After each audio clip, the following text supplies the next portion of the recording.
ત્યારનું વાતાવરણ અને અત્યારનું વાતાવરણ અલગ છે. ત્યારે કેવું વાતાવરણ હતું, આજે કેવું વાતાવરણ? પિયુષભાઈ એક મિનિટ, ત્યારે કેવું વાતાવરણ હતું, આજે કેવું વાતાવરણ છે? શું બદલાવ છે જગદીશભાઈ? વાતાવરણમાં શું બદલાયું? 7 અને 26 આ 19 વર્ષના દરમિયાનમાં વાતાવરણ કેવું બદલાઈ ગયું, તમે સમજાવો મને. ના, વાતાવરણ બદલાવું ને સાહેબ. વાતાવરણ એટલે બદલાવું તો પાટીદારો ટિકિટ માંગવા માંડ્યા. પાટીદારો વિધાનસભાની ટિકિટ માંગવા માંડ્યા, એટલે પાટીદાર ટિકિટ માંગે એટલે વાંધો પડે છે.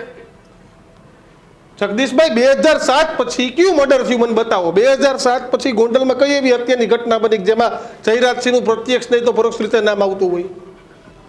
નહીં, મર્ડર નથી થયો એટલે એ ધાક તો છે જ ને. મર્ડર નથી થયો એટલે મર્ડર થવા જરૂરી થોડા કે એની ધાક હોય ને.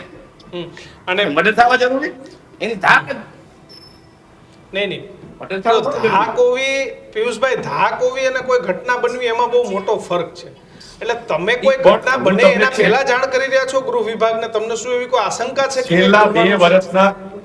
છેલ્લા 2 વર્ષના ઘટનાક્રમ તમે 2020 પછી કિશનભાઈ જોવો, જે લોકો એના વિરોધી તરીકે ચિતરવાનો કે વિરોધી તરીકે ઉભા થવાનો પ્રયત્ન કર્યો છે, 2020 થી તમને કહું એમાં નિખિલ ડોંગા આવી જાય, હું પોતે આવી જાઉં, રાજકુમાર જાટ આવી જાય, સંજય સોલંકી આવી જાય, અને અલ્પેશ કથિરિયા કે જે ભારતીય જનતા પાર્ટી ના જતા એ આવ્યા. ત્યારે શું કામ? અને ત્યારે કોના કહેવાથી એ ખરખા ઝંડા હતા, કોના કહેવાથી માર મારવામાં આવ્યો અને કોના કહેવાથી ગાડીઓના કાચ તોડવામાં આવ્યા?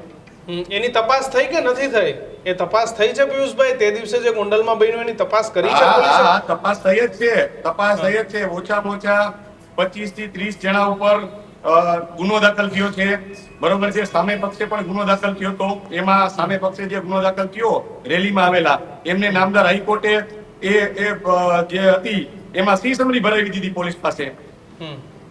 એટલે અરાજકતાનું વાતાવરણ, ગુનાખોરીનું કેન્દ્ર બિંદુ એક જ જગ્યાએથી ચાલે છે અને હવે પાણી માથાથી ઉપર વહી ગયું છે.